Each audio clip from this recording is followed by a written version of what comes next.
नमस्कार सभी साथियों को स्वागत करता हूं सभी का इस YouTube चैनल पर जिसका नाम है स्टडी विद पीएन लोधा। साथियों, रीट मेंस एग्जाम 2023 के लिए अधीनस्थ बोर्ड के द्वारा जो 2022 में एग्जाम लिया गया था उससे 47 बहुत ही महत्वपूर्ण प्रश्न राजस्थान जीके के प्रश्न है साथियों। ऑथेंटिक प्रश्न है एग्जाम में आए हुए और अधीनस्थ बोर्ड आपका एग्जाम करवाएगा। तो आपको भी पता है कि पिछले जो एग्जाम में प्रश्न आते हैं वो बहुत ज्यादा मात्रा में रिपीट होते हैं। तो पूरे ही प्रश्नों को अच्छे से हल करके जाइएगा। बेहद उपयोगी आपके लिए ये प्रश्न रहने वाले हैं। लेवल 1 के लिए भी बेहद उपयोगी है और लेवल 2 के लिए भी बेहद उपयोगी है। इन प्रश्नों के माध्यम से आपको पता चलेगा कि भाई किस प्रकार से आपके एग्जाम में प्रश्न पूछे जाएंगे साथियों। तो चलिए शुरू करेंगे आज के इस वीडियो को। पहला प्रश्न देख लेते हैं। प्रश्न संख्या 1 में क्या पूछा जा रहा है, किस जिले ने जून 2022 में एक विशेष स्वास्थ्य देखभाल अभियान आंचल शुरू किया था? अजमेर, करौली, डूंगरपुर और जोधपुर। एक तरह से करंट टाइप का प्रश्न है साथियों। ये जून 2022 की बात की जा रही है। एक विशेष स्वास्थ्य देखभाल अभियान शुरू किया गया था एक जिले में। कौन सा अभियान था वो? आंचल। और आंचल अभियान का संबंध स्वास्थ्य से है और ये कौन से जिले में शुरू किया गया था साथियों? करौली जिले में। दूसरा विकल्प आपके पहले प्रश्न का सही आंसर है। प्रश्न संख्या 2 की ओर बढ़ेंगे मित्रों। दूसरा प्रश्न देख लेते हैं। प्रश्न संख्या 2 में क्या है, इनमें से कौन सा सुमेलित नहीं है? भोराट का पठार, चित्तौड़ व भीलवाड़ा, कुबड़ पट्टी, अजमेर और नागौर, ऊपरमाल का पठार, भीलवाड़ा व चित्तौड़ और छप्पन का मैदान, बांसवाड़ा व प्रतापगढ़। तो इनमें से जो सुमेलित नहीं है वो आपको प्रश्न संख्या 2 में देखना है। भाई छप्पन का मैदान कहां पर पड़ता है? बांसवाड़ा व प्रतापगढ़ में, दक्षिणी वाले भाग में। ऊपरमाल का पठार भीलवाड़ा और चित्तौड़गढ़ के बीच में। कुबड़ पट्टी अजमेर और नागौर, ये तीनों ही सही है साथियों। भोराट का पठार चित्तौड़ व भीलवाड़ा में नहीं बल्कि भोराट का जो पठार है ये कहां पड़ता है? कुंभलगढ़ व गोगुंदा के मध्य पड़ता है साथियों। पहला जो विकल्प है आपके दूसरे प्रश्न का बिल्कुल सही आंसर है क्योंकि ये सुमेलित नहीं है। प्रश्न संख्या 3 की ओर बढ़ेंगे। तो चलिए तीसरा प्रश्न देख लेंगे। प्रश्न संख्या 3, पिछवाई कलाकृतियों में बने चित्र उद्धृत किए गए हैं भगवान राम के जीवन से, पांडवों के जीवन से, भगवान कृष्ण के जीवन से और भगवान शिव के जीवन से। तो जो पिछवाई कलाकृतियों में बने चित्र है ये किनके जीवन पर उद्धृत किए गए हैं साथियों? प्रश्न संख्या 3 का आंसर देखते हैं। तो भाई जो पिछवाई कलाकृतियों में बने जो चित्र है ये भगवान कृष्ण के जीवन से उद्धृत किए गए हैं। विकल्प नंबर 3 आपके तीसरे प्रश्न का सही आंसर है साथियों। प्रश्न संख्या 4 की ओर बढ़ेंगे। चलिए चौथा प्रश्न देख लेते हैं। देखो अंत समय में मैंने ये जो सीरीज स्टार्ट की है ना अधीनस्थ बोर्ड के 2022 में जो एग्जाम हुए थे उससे संबंधित, ये चीजें सबसे ज्यादा इंपॉर्टेंट है आपके लिए, सबसे ज्यादा साथियों, क्योंकि यहां से प्रश्न बनने वाले हैं। एग्जाम के लेवल का आपको बिल्कुल क्लियरली पता चल रहा है यहां से। चौथा प्रश्न है, गणगौर का त्योहार किस तिथि को मनाया जाता है? पौष शुक्ल तृतीया, माघ शुक्ल तृतीया, चैत्र शुक्ल तृतीया और फाल्गुन शुक्ल तृतीया। तो जो गणगौर का त्योहार है ये जिस तिथि को मनाया जाता है वो तिथि आपको प्रश्न संख्या 4 में बतानी है साथियों। चौथे प्रश्न का आंसर देखें तो जो गणगौर का त्योहार है ये किस तिथि को मनाया जाता है? भाई आपके प्रश्न संख्या 4 में सही आंसर रहेगा चैत्र माह का जो शुक्ल पक्ष होता है इसकी तृतीया को, चैत्र शुक्ल तृतीया को ही गणगौर का त्योहार मनाया जाता है। चौथे प्रश्न में आपके जो तीसरा विकल्प है आपका आंसर होगा साथियों। प्रश्न संख्या 5 की ओर बढ़ेंगे। तो चलिए पांचवा प्रश्न देख लेते हैं। मूचला महावीर मंदिर कहाँ स्थित है? घाणेराव, मैनाल, नाकोड़ा और किराड़ू। चार ऑप्शन है। देखो जिले का नाम नहीं दे रखा चारों जगह पे, स्थानों का नाम दे रखा है घाणेराव, मैनाल, नाकोड़ा और किराड़ू। इन चारों स्थानों में से कौन से स्थान पर मूचला महावीर मंदिर स्थित है साथियों? प्रश्न संख्या 5 का सही आंसर देख लेते हैं। तो भाई जो घाणेराव नामक स्थान है कौन से जिले में पड़ता है? पाली जिले में पड़ता है साथियों। बिल्कुल घाणेराव पाली में ही मूचला महावीर मंदिर स्थित है। पहला विकल्प आपके पांचवें प्रश्न का बिल्कुल सही आंसर है। नेक्स्ट प्रश्न संख्या 6 की ओर बढ़ेंगे साथियों। आज का ये पहला वीडियो है। कल वीडियो डालने में मुझे थोड़ा ज्यादा टाइम लग गया था एग्जाम होने की वजह से, बाकी आज ही जल्दी आ गया वीडियो आपके। तो छठा प्रश्न है, वल्लया आभूषण पहना जाता है हाथों में, सिर पर, गले में और कमर में। तो इनमें से जिस शरीर के अंग में साथियों वल्लया नामक आभूषण पहना जाता है वो आभूषण प्रश्न संख्या 6 में बताना है आपको। छठे प्रश्न का आंसर देख लेते हैं मित्रों। प्रश्न संख्या 6 में जो वल्लया नामक आभूषण होता है ये कौन से अंग में पहना जाता है? हाथों में पहना जाता है मित्रों। पहला विकल्प आपके छठे प्रश्न का सही आंसर है। नेक्स्ट आगे बढ़ेंगे साथियों प्रश्न संख्या 7 की तरफ। तो सातवां प्रश्न देख लेंगे। प्रश्न संख्या 7 में क्या है, जल उपलब्धता के आधार पर राजस्थान के उच्चतम दो नदियों के बेसिन है, बनास और लूनी, माही और बनास, चंबल और माही और चंबल और बनास। देखो वैसे तो इस प्रश्न का जो आंसर है अधीनस्थ बोर्ड ने फर्स्ट आंसर की में चंबल और माही माना था साथियों। थोड़ा सा मुझे डाउट लगा इस प्रश्न पर कि भाई यार चंबल और बनास इसका आंसर होना चाहिए, बट माना गया था इसका तीसरा विकल्प, लेकिन फिर भी मैं अगर होता तो मैं चौथे विकल्प पे जाता साथियों इस प्रश्न में। प्रश्न संख्या 8 को देखते हैं, तो 8वां प्रश्न क्या पूछ रहा है, समाज सुधार के उद्देश्य से देश हितैषणी सभा की स्थापना कहाँ की गई थी, उदयपुर, अजमेर, जयपुर और शाहपुरा। तो भाई सीधी सी बात है, ये पूछा जा रहा है कि भाई देश हितैषणी जो सभा है इसकी स्थापना कहाँ पर की गई थी। कल मैंने ऐप पर लेवल 1 का 16वां टेस्ट डाल दिया था, लेवल 2 एसएसटी का 14वां टेस्ट, सॉरी 13वां टेस्ट, और लेवल 2 हिंदी का 14वां टेस्ट डाल दिया था। अब आज टेस्ट नहीं आएगा ऐप पर 149 वाले कोर्स में, लेकिन मेरी कोशिश रहेगी कि कल आपको टेस्ट प्रोवाइड करवाया जाए पूरे 150 प्रश्नों का 149 वाले कोर्स में साथियों। सारी दिक्कत एग्जाम की वजह से हुई है, मेरे एग्जाम चल रहे हैं, नहीं तो आपको फिर भी मैंने टेस्ट उपलब्ध करवाए हैं, ठीक है। बाकी एग्जाम के टाइम भी आपको यूट्यूब पर भी वीडियो प्रोवाइड करवाए जा रहे हैं और टेस्ट भी आपको करवाए जाएंगे साथियों, ऐसा नहीं है कल की बात है, उसके बाद तो मेरे एग्जाम फिनिश हो जाएंगे, फिर कोई दिक्कत नहीं है। फिर हम 8-9 दिन जो है उसमें अच्छे खासे टेस्टों को कर लेंगे। तो देखो 8वें प्रश्न का आंसर देखें तो प्रश्न संख्या 8 में कौन सा विकल्प सही रहेगा, पहला विकल्प सही रहेगा। समाज सुधार के उद्देश्य से देश हितैषणी सभा की जो स्थापना है ये कहाँ की गई, उदयपुर में की गई थी साथियों। पहला विकल्प आपके प्रश्न संख्या 8 का सही आंसर है। देखो देश हितैषणी जो सभा है इसकी स्थापना की गई थी 2 जुलाई 1877 को महाराणा सज्जन सिंह की अध्यक्षता में। तो आपको 2-3 चीजें क्लियर याद रखनी है कि भाई देश हितैषणी सभा की स्थापना कब की गई, 2 जुलाई 1877, कहाँ की गई, उदयपुर में, किसकी अध्यक्षता में, महाराणा सज्जन सिंह की अध्यक्षता में। क्लियर है सभी के ये। नेक्स्ट प्रश्न संख्या 9 की ओर बढ़ेंगे साथियों। प्रश्न संख्या 9 है, पुरंदर की संधि 1665 ईस्वी में किसके मध्य हुई थी, शिवाजी व जयसिंह के मध्य, शिवाजी व मानसिंह के मध्य, शिवाजी व भगवंत दास के मध्य और शिवाजी व मिर्जा राजा जयसिंह के मध्य। तो साथियों प्रश्न संख्या 9 का उत्तर बताइए, पुरंदर की जो संधि हुई थी कब हुई थी, 1665 ईस्वी में। तो एक तरफ तो चारों ही विकल्प में शिवाजी है, मतलब शिवाजी तो थे, लेकिन एक तरफ मान सिंह, भगवंत दास, जय सिंह और मिर्जा राजा जय सिंह। तो भाई बात करें अगर हम भगवंत दास और मान सिंह का, तो इसमें कोई संबंध ही नहीं है। अब शिवाजी व जय सिंह या शिवाजी व मिर्जा राजा जय सिंह। साथियों 9वें प्रश्न का आंसर रहेगा आपके विकल्प नंबर 4, शिवाजी व मिर्जा राजा जय सिंह के बीच में ही पुरंदर की संधि हुई थी साथियों। विकल्प नंबर आपका 4 प्रश्न संख्या 9 का सही आंसर है। प्रश्न संख्या 10 की ओर बढ़ेंगे। चलिए 10वां प्रश्न देख लेते हैं मित्रों।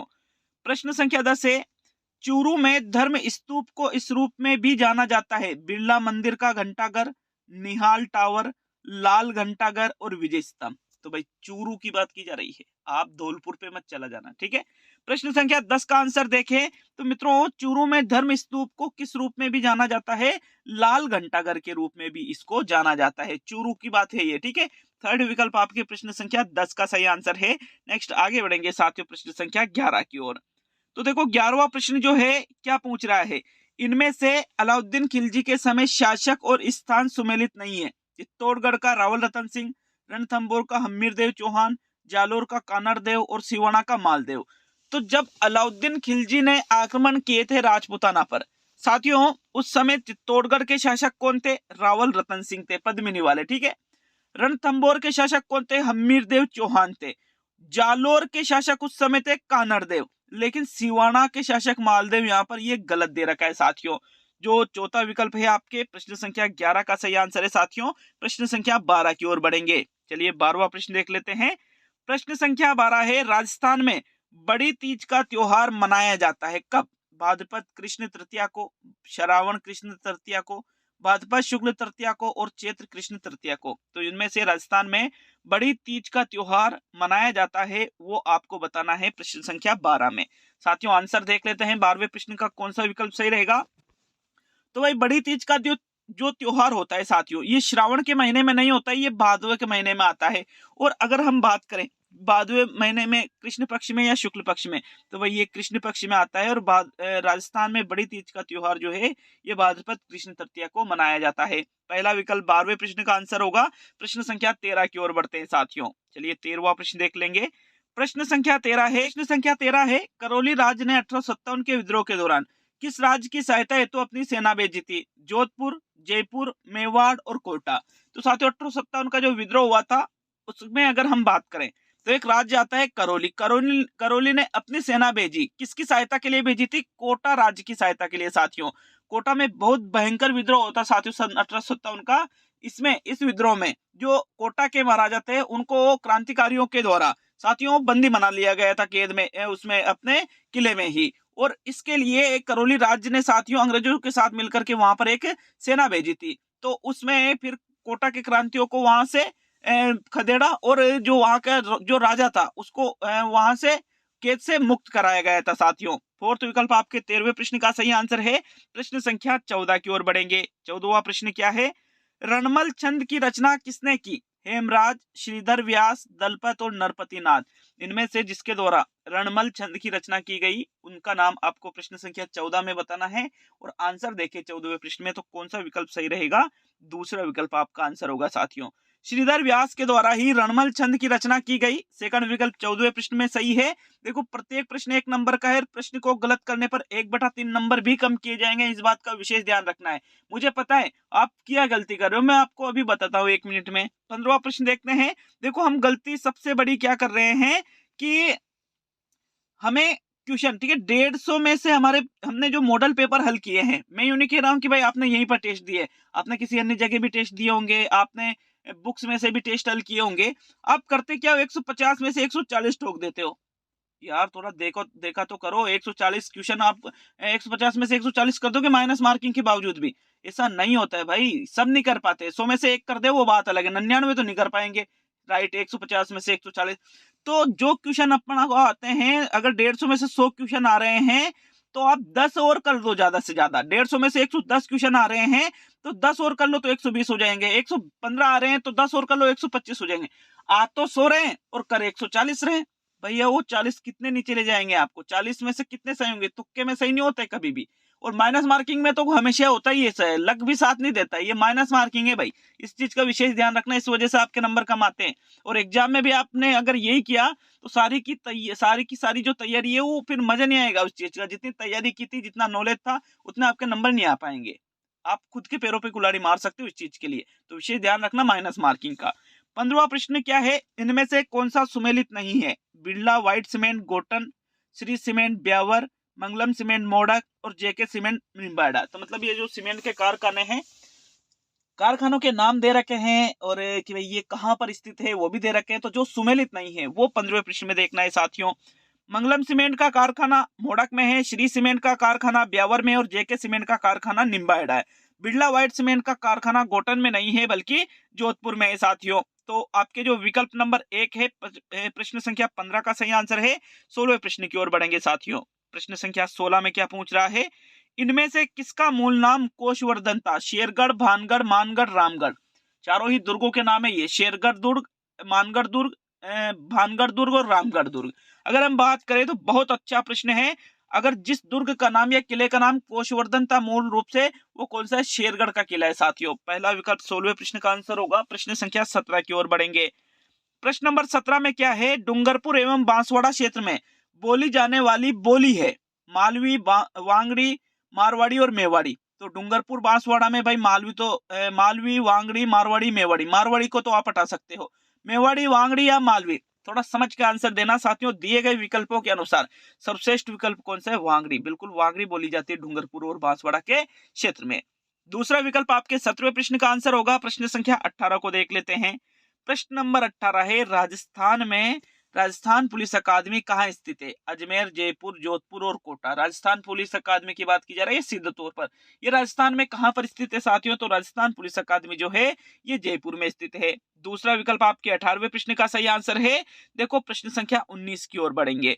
प्रश्न संख्या 19 है, कतरियासर प्रमुख गद्दी है जसनाती संप्रदाय की, लालदासी संप्रदाय की, दादो पंथ की और विश्नोई संप्रदाय की। तो इनमें से जो कतरियासर प्रमुख गद्दी है साथियों कहां पर है? ये बीकानेर में। अगर हम बात करें कि इस कतरियासर नामक स्थान का संबंध मुख्य रूप से कौन से संप्रदाय से है? तो भाई विकल्प नंबर जो आपका 1 है, जसनाती संप्रदाय की प्रमुख गद्दी है कतरियासर बीकानेर में।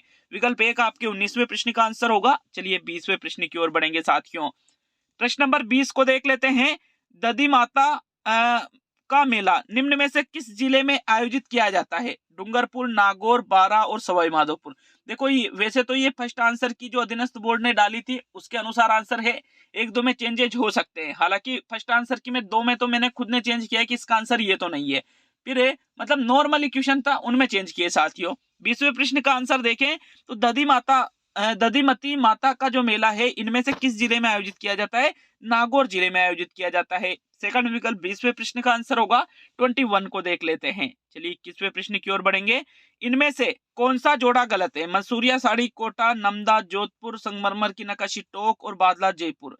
तो इनमें से जो जोड़ा गलत है वो आपको प्रश्न संख्या 21 में देखना है साथियों। भाई इसमें तो यार बहुत सारे जोड़े गलत है, प्रश्न में ही मिस्टेक हुई है यहाँ पर, क्योंकि बादले तो कहाँ के हैं? जोधपुर के। नमदे कहाँ के हैं? टोक के हैं, तो ये तो दोनों गलत हो रहे हैं। मसूरिया साड़ी बिल्कुल केतुन कोटा की है साथियों। संगमरमर पर नक्काशी का कार्य टोक, ये भी गलत है। मतलब प्रश्न ऐसा पूछा गया था निम्न में से कौन सा जोड़ा सुमेलित है, ऐसा प्रश्न होना चाहिए था। केतुन कोटा मंसूरिया साड़ी बिल्कुल यह आपका सही आंसर रहेगा फिर इस हिसाब से। तो हालांकि प्रश्न में ही जो पूछा गया था वो गलत तरीके से प्रश्न को पूछा गया था साथियों एग्जाम में। प्रश्न नंबर 22 को देखते हैं। तो 22वां प्रश्न देखेंगे। राजस्थान में बेरिलियम के प्रमुख उत्पादक जिले हैं दौसा और सवाई माधोपुर, बारां और करौली, जयपुर और उदयपुर और जोधपुर और नागौर। तो देखो बेरिलियम के प्रमुख उत्पादक जिलों के बारे में प्रश्न संख्या 22 में बात की जा रही है। 22वें प्रश्न का आंसर कौन सा विकल्प रहेगा आपके? तो तीसरा विकल्प है, जयपुर और उदयपुर जो है ये राजस्थान में बेरिलियम के प्रमुख उत्पादक जिले हैं मित्रों। थर्ड विकल्प आपके 22वें प्रश्न का आंसर है। नेक्स्ट प्रश्न संख्या 23 की ओर बढ़ेंगे। 23 को देख लेते हैं। प्रश्न संख्या 23 में क्या है आपके? इनमें से कौन सा कथन बेड़च नदी के संबंध में सही नहीं है? एक ये प्रश्न, इस प्रश्न का आंसर भी गलत मान रखा था। गंभीरी और ओराई इसकी सहायक नदियां हैं। यह गुलाबपुरा भीलवाड़ा के निकट बनास में मिलती है। यह गोगुंदा पहाड़ियों से उद्गमित होती है और यह गंगा नदी बेसिन के अंतर्गत आती है। नहीं, इसका तो सही मान रखा था यार, ठीक है। वो तो अगर हम बात करें कि बेड़च नदी के संबंध में सही नहीं है, तो गंभीरी नदी और ओराई नदी बिल्कुल बेड़च नदी की सहायक नदी है। गोगुंदा की पहाड़ियों से बेड़च नदी का उद्गम होता है, गंगा नदी बेसिन के अंतर्गत आती है। कह रहा है कि दूसरा विकल्प गुलाबपुरा भीलवाड़ा नामक, भीलवाड़ा में एक स्थान है गुलाबपुरा, वहां पर ये बनास में मिलते। बनास में तो मिलती है बेड़च, लेकिन साथियों ये गुलाबपुरा में नहीं मिलती है। ये बिगोद नामक स्थान है भीलवाड़ा में, यहाँ पर ये बनास में मिल जाती है। प्रश्न संख्या 23 का विकल्प नंबर 2 बिल्कुल सही आंसर है। प्रश्न संख्या 24 की ओर बढ़ेंगे साथियों। 24 को देख लेते हैं। प्रश्न नंबर 24 में क्या है? राजस्थान का एकीकरण कितने चरणों में हुआ? 7, 6, 4 और 5। बिल्कुल इजी टाइप का प्रश्न, सभी को पता है, जिसने भी एग्जाम दिया सभी को पता है कि भाई राजस्थान का जो एकीकरण है वो कितने चरणों में पूरा हुआ था? 7 चरणों में। विकल्प नंबर 1 आपके प्रश्न संख्या 24 का सही आंसर है साथियों। प्रश्न संख्या 25 की ओर बढ़ते हैं। 25 में क्या है देख लेते हैं। प्रश्न नंबर 25 है, जोधपुर में निम्न में से कौन सी छतरी स्थित नहीं है? 8 खंभों की छतरी, मंडोर की छतरी, मामा भांजा की छतरी और जसवंतड़ा। तो भाई जो जोधपुर में इनमें से स्थित नहीं है वो 25वें प्रश्न में आपको देखना है साथियों। 25 का बताओ आंसर, कौन से विकल्प का चुनाव करोगे आप? तो मंडोर की छतरी भी जोधपुर में है, मामा भांजा की छतरी भी जोधपुर में है और जसवंतड़ा जो है साथियों ये भी जोधपुर में स्थित है। 8 खंभों की छतरी जोधपुर में स्थित नहीं है। 8 खंभों की छतरी तो आपके कहां पर पड़ती है साथियों? उदयपुर में। कहां पर है स्थित है? उदयपुर में। विकल्प नंबर आपका जो 1 है 25 का सही आंसर होगा। नेक्स्ट 26 की ओर बढ़ेंगे साथियों। तो 26वां प्रश्न देख लेते हैं। प्रश्न नंबर 26 में क्या है? काका जी की बावड़ी राजस्थान में कहां स्थित है? किनकी काका जी की बावड़ी? सीकर, दौसा, बूंदी और उदयपुर। काका जी की बावड़ी की अगर हम बात करें साथियों, बूंदी मान रखा था जो कि गलत है। क्यों? क्योंकि काका जी की जो बावड़ी है ये दौसा जिले की बांदीकुई तहसील में स्थित है। चाहो तो बिल्कुल आप इस क्वेश्चन को देख सकते हो। तो बिल्कुल आपके दौसा इसका सही आंसर रहेगा। फिर प्रश्न नंबर 26 में दूसरा ही विकल्प आपका सही आंसर है साथियों, ठीक है। अच्छा मैं बताऊं आपको, कहीं कोई डाउट लगे तो आप बिल्कुल निश्चित रूप से कमेंट बॉक्स में कमेंट कर सकते हो। आपका जो एग्जाम होगा उसमें भी कम से कम फर्स्ट आंसर की और फाइनल आंसर की के बीच में साथियों कम से कम आपके 150 में से 7 से 10 प्रश्नों के आंसर चेंज होने वाले हैं। 7 से 10 प्रश्नों के आंसर जब रीट लगेगी उस पे, ठीक है। यहाँ सेकंड विकल्प 26वें प्रश्न का सही आंसर है। प्रश्न संख्या 27 की ओर बढ़ेंगे साथियों। 27 में क्या है? 7 अग्नि वेदिकाओं की पंक्ति प्राप्त हुई है गणेश्वर से, कालीबंगा से, बेराट से और आहड़ से। तो इनमें से जहां से जिस सभ्यता स्थल से 7 अग्नि वेदिकाओं की जो पंक्ति है वो प्राप्त हुई है, वो इनमें से कौन सा सभ्यता स्थल है साथियों। 27 का आंसर देखें तो कौन सा विकल्प सही रहेगा, कालीबंगा जो हनुमानगढ़ में है साथियों, यहीं से 7 अग्नि वेदिकाओं की पंक्ति प्राप्त हुई, यहीं से जुते हुए खेतों के प्रमाण मिले हैं। बहुत ही इंपॉर्टेंट क्वेश्चन है ये, जुते हुए खेतों के प्रमाण, कई बार इस प्रश्न को पूछा गया, कई बार, कोई गिनती नहीं इस चीज की। तो सेकंड विकल्प 27 का सही आंसर है। 28 की ओर बढ़ेंगे साथियों। 28वां प्रश्न देख लेंगे, इनमें से कौन सा युग्म एक तरफ कृषक आंदोलन और एक तरफ नेता सुमेलित नहीं है। बूंदी कृषक आंदोलन नैनूराम शर्मा, बेंगू किसान आंदोलन मगाराम वैद्य, मेव किसान आंदोलन यासीन खां, बिजोलिया किसान आंदोलन विजय सिंह पति। तो इनमें से एक तरफ किसान आंदोलनों के नाम दे रखे हैं और एक तरफ उनसे संबंधित नेता दे रखे हैं। जिस विकल्प में आपको सुमेलित नहीं लगे वो विकल्प आपको 28वें पृष्ठ में देखना है साथियों। बिजोलिया किसान आंदोलन के नेतृत्व करता विजय सिंह पथिक थे, मेव किसान आंदोलन के नेतृत्व करता यासीन खान थे और बूंदी किसान आंदोलन का संबंध नैनूराम शर्मा से है। लेकिन बेंगू किसान जो आंदोलन है ये मगराम वैद्य से नहीं, बल्कि ये तो आपके किससे संबंधित है, राम नारायण चौधरी से संबंधित है साथियों। आपके 28 में जो दूसरा विकल्प है आपका आंसर होगा साथियों। 29 की ओर बढ़ते हैं। 29वां प्रश्न देख लेंगे, स्वतंत्रता संग्राम के दौरान इनमें से कौन सी महिला जेल नहीं गई। अंजना देवी, रत्ना शास्त्री, नारायणी देवी और कालीबाई। स्वतंत्रता संग्राम के दौरान इनमें से जो महिला जेल नहीं गई वो इनमें से कौन सी महिला है, तो इनमें से वो महिला है साथियों कालीबाई।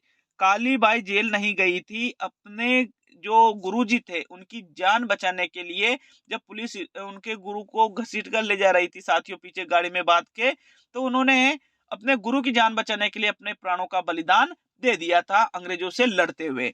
चौथा विकल्प आपके 29वें प्रश्न का सही आंसर है। प्रश्न नंबर 30 की ओर बढ़ेंगे साथियों। 30वां प्रश्न देख लेंगे, नाथुराम पोद्दार की हवेली शेखावटी में कहां स्थित है। मानसर, नवलगढ़, मंडावा और बिसाऊ। तो नाथुराम पोद्दार की हवेली शेखावटी में आपको बताना है साथियों। 30वें प्रश्न का उत्तर बताइए। प्रश्न संख्या 30 में कौन से विकल्प का चुनाव करोगे।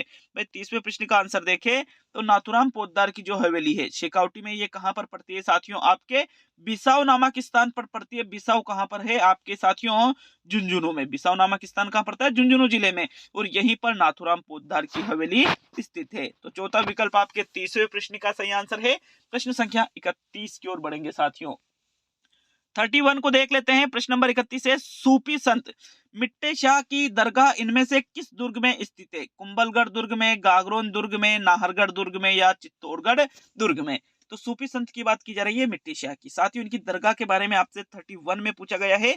31वें प्रश्न का आंसर देखें तो बिल्कुल गागरोन का झालावाड़ में ही इनकी जो है साथियों दरगाह स्थित है। दूसरा विकल्प 31वें प्रश्न का आंसर होगा। प्रश्न संख्या 32 को देख लेते हैं साथियों।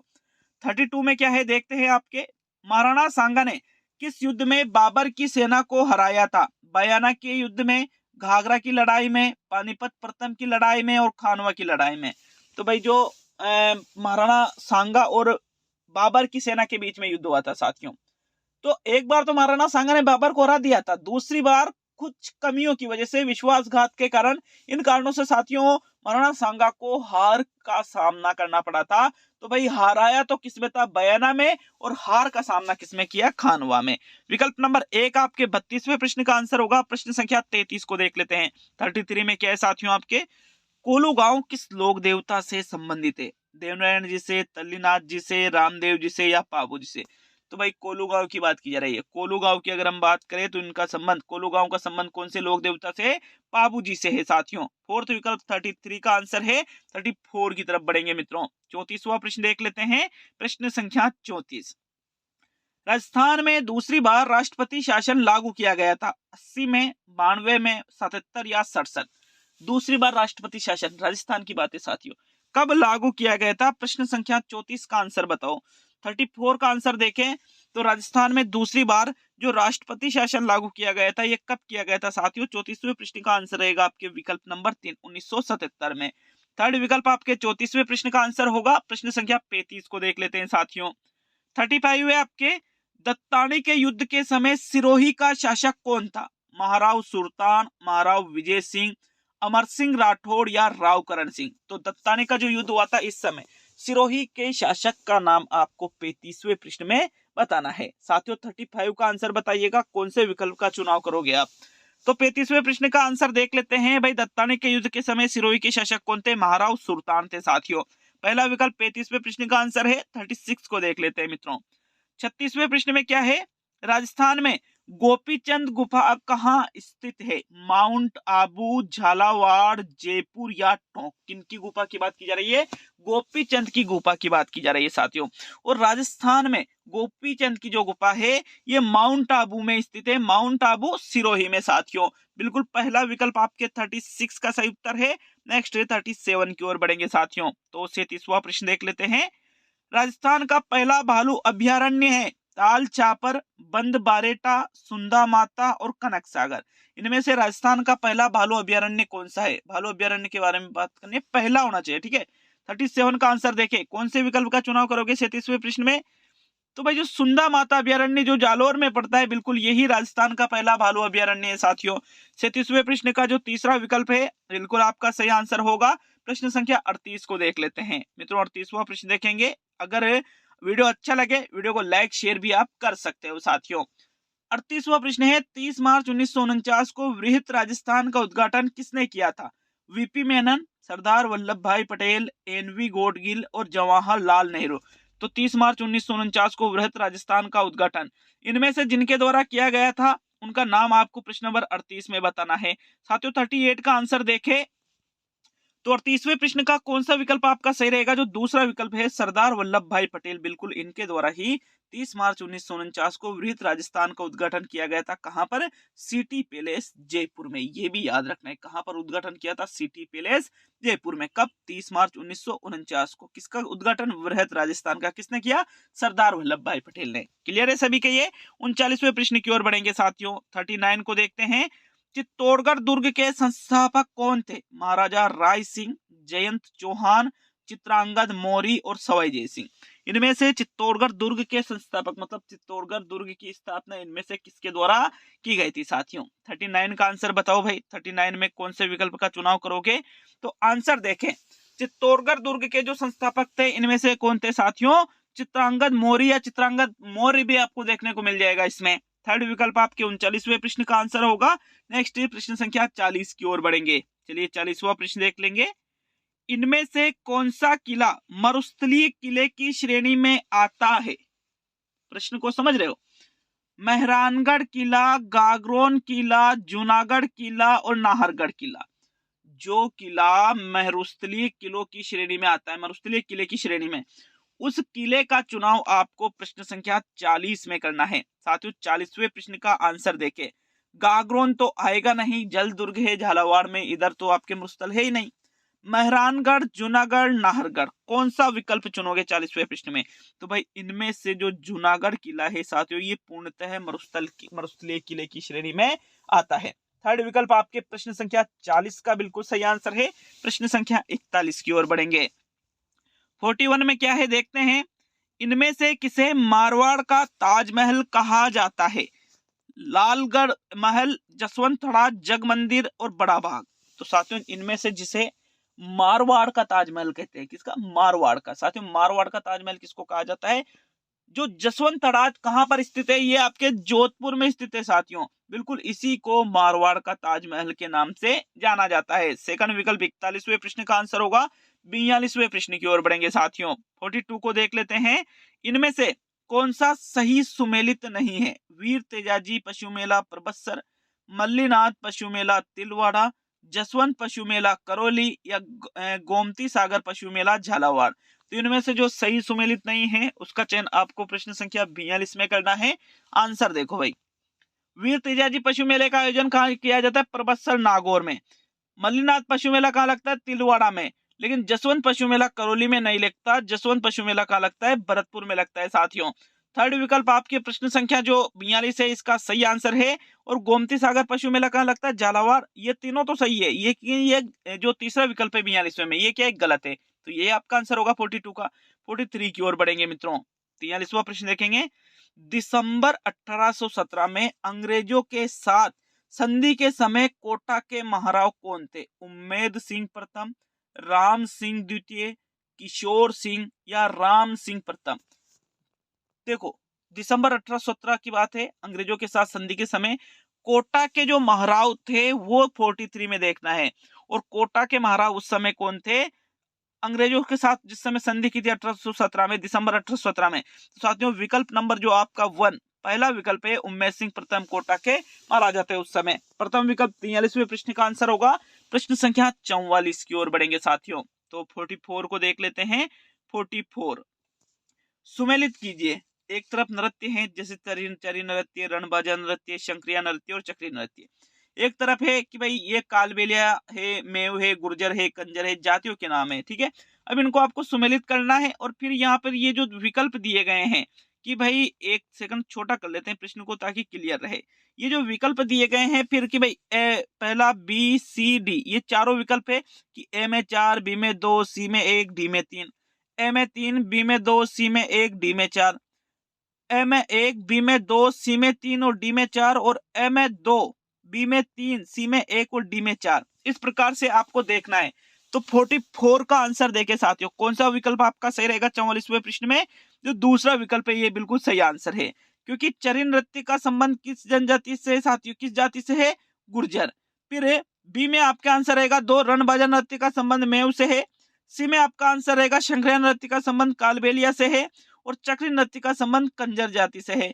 तो बिल्कुल आपके दूसरा विकल्प 44वें प्रश्न का आंसर है। प्रश्न संख्या 45 की ओर बढ़ते हैं साथियों। 45 को देख लेते हैं। इंडोनी लोकगीत गाया जाता है बेटे के जन्म के समय, महिलाओं के द्वारा विवाह समारोह के दौरान, महिलाओं द्वारा कुएं से पानी ले जाते समय और पति की मृत्यु पर पत्नी के द्वारा। तो इनमें से इंडोनी जो लोकगीत है ये कब गाया जाता है?